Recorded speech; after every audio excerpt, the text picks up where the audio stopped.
long overdue, but it's finally time for me to give you a tour of our new facility. As some of you may know, we did put an addition on our home, and the bottom half of that addition is our new reptile room, our new facility for our little family business. And we've been setting it up and fine-tuning it over the past couple of months, and I've been meaning to make this video for a long time, and it's just like, well, it's not done, or this isn't quite right. But then, it gets to a point where I realize it's never going to be perfect, it's never going to be complete, and that's okay. So I still wanted to show everybody and give you guys a chance to see and possibly comment and ask some questions at the end. So if you come this way with me, this is probably my favorite spot of the room, because over here are our largest enclosures, and these are 2 by 2 by 3 feet. These are made by PM Herbst, Paul Mitchell Herbst. Definitely recommend checking him out. Most of the enclosures in here are from Paul. I'll mention some of the other manufacturers as well. But these are my favorite enclosures. He makes this size standard, but I did have them custom make these with this really beautiful textured black front to it, just like a lot of my other enclosures have. In these enclosures, I have blue beauty anoles, I have mossy leaf-tailed geckos, I have green grass lizards, Jackson's chameleons, carpet chameleons, bearded anoles, a nice variety. And then over here is where you're going to see we have a big U shape of all these enclosures, also got from PM Herbst. Same materials, same beautiful black front to them. These are larger 2 by 2 by 16 inch taller ones, and then smaller, more condos that are just, half that size, and really nice bases, pedestals that go along with them. Scorpion-tailed geckos, a lot of raising green grass lizards, and Caphotis dumbara, and things like that. And if you come this way, you'll see our largest terrestrial enclosures. These are 4 by 2 by 2 enclosures. These are made by Toxerium, nice company out of China. They have done some good custom work for me over the years for both indoor and outdoor enclosures. Most of these are toadhead agamas, phrynocephalus. This is our first, I think, hopefully big year for this species. We've been breeding them for a number of years, but in small numbers. Acquired a pretty good number of them, both from captive bred and wild-caught sources. So hopefully we should be able to have a nice offering of them this year. So some nice pairs and trios of those toadhead agamas. And then also I do have some of our Lacerdas inside right now. They do spend a lot of their summers outside and winters in the garage hibernating. But right now is the spring breeding season, so I have some of our larger Lacerdas, jeweled Lacerdas, indoors breeding. In a couple of months they'll go outside. More of these beautiful enclosures. Nephrus amii, knobtail geckos, electric blue geckos, neon day geckos, spear point leaf-tailed geckos on the bottom.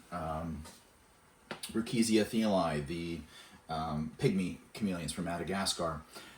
You may notice that I do kind of have things situated by height. I tend to have the drier, more desert-oriented animals up top. Not always, but a lot of times. Warmer, tolerant animals up top, medium in the middle, cooler on the bottom. Right? Heat does rise and stratify throughout the room. You see behind me there is a large fan here, and there's on the other side. Typically those are running.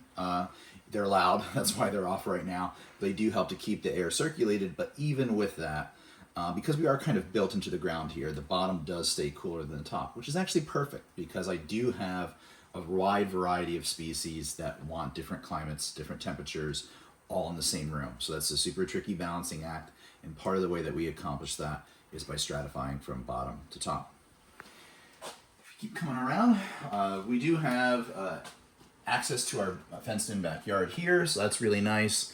Take the animals out to sun on occasion, or in the summertime, some of them spend a lot of their summer months out there. And coming around here, more of the same enclosures, carpet chameleons, Caphotis dumbara towards the bottom, Strophoros ciliaris, spiny-tailed geckos, and then the species I've been working with the longest for 30 years, exactly 30 years at this point, northern blue-tongued skinks. Right now we just have 6 breeders. I don't keep as many of them because they are the largest species that we keep, but they are just like the best pet lizards in the world, so it's kind of hard not to keep some around, because they're just wonderful. They are puppy dogs with scales. I've been calling them that for 30 years. This is Pumpkin, one of our beautiful orange females. We are in blue tongue breeding season right now. All of our females, all three of them, are currently gravid right now. You go, sweet. And if you come around, so this kind of is like a cap to all the black fronted enclosures that you saw, and it makes a U, and on the inside of that is our supply. It's not nearly as pretty. We got some supply shelving, we got a work cart, we have a bunch of our insect bins and things like that. So it's a lot of stuff, and also I can access all the electrical of the enclosures back there. And speaking of the electrical, if you look up, it's kind of hard to see where the fan is, where the air conditioner is. All of our outlets are at the top of the walls, and also we have some up here running straight down the center. So one of the things that I was really careful and thoughtful about when talking with the builders about this is making sure that we have enough amperage to run all these thousands and thousands of watts, but also that I want to be able to utilize wall space as best as possible and still access the electrical. So that way we had the electrical outlets mounted up high, so that way we can push the enclosures right up against the wall and still easily access the electrical. And then over here you see our mini split temperature control. It provides both air conditioning and heating. Heating is almost never necessary in here. Even when it's 0 degrees Fahrenheit outside, that air conditioner is still blowing cool air during the day because all the heat produced by all of the lights. It is, I forget the BTU rating on it, but it is the largest single head BTU rating that you can get on a mini split, and it does a great job. Another really cool thing that not many people know about is this panel right here is actually the access to what's called an ERV, or energy recovery ventilator, I believe. What it does is it provides fresh air without losing all the climate control. So there's like a series of baffles in there where it pulls air from this room out and kicks it outside. There's like a vent in the wall, and at the same time pulls in fresh air from outside to inside. But it does so in such a way that we don't lose the climate control. And so it makes things a lot fresher. I have a lot less issues with mold than I have in previous rooms. And it smells good. You know, it doesn't have like a musky smell that high humidity reptile rooms often have. So definitely recommend that because it also increases the efficiency of your temperature control, your mini split unit. And if you keep coming this way, you'll see our primary baby raising enclosures. These wonderful enclosures are from my friend Dale Tamora of Tamora Designs. We have a bunch of them. I still need to get 2 more sets of them.